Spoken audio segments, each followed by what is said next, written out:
China's Fujian aircraft carrier is entering what analysts say is its most critical testing phase since its launch.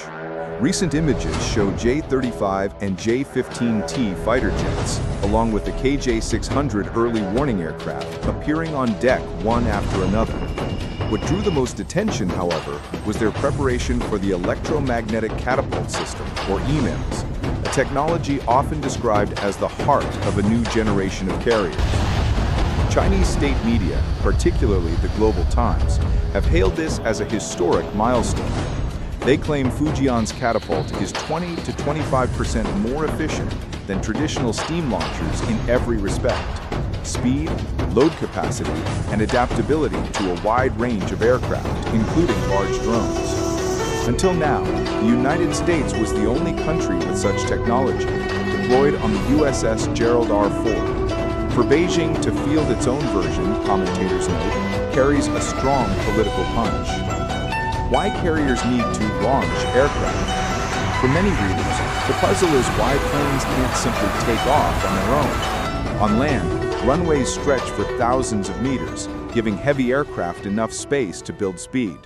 On a carrier, the flight deck is only a few hundred meters long, far too short for large jets to reach the velocity needed to lift off safely.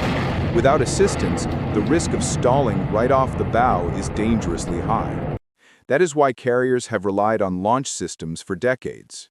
Earlier designs in the US and Soviet navies used steam catapults. Built-up steam pressure was released in a burst, hurling aircraft forward like a giant slingshot. It worked, but the system had drawbacks. It wore down airframes, burned through energy, and lacked fine control over launch force. EMALS, short for Electromagnetic Aircraft Launch System, replaces steam with electromagnetic force, working on the same principle as magnetic levitation planes. In just a few seconds, it accelerates aircraft smoothly and launches them off the deck. One way to picture it is as an electric slingshot, but one that can be finely tuned to different aircraft types. That flexibility means carriers can deploy not only fighters, but also early warning planes, reconnaissance aircraft, and drones, all crucial assets in modern naval warfare. Technology versus reality. While Beijing insists its catapult outperforms steam systems, the leap from testing to reliable operations is not small. The U.S. itself spent years ironing out problems on the USS Gerald R. before EMALS reached dependable performance. Analysts caution that China's claims of surpassing America should be viewed carefully, especially with no independent proof yet that Fujian can sustain high-tempo operations on long deployments.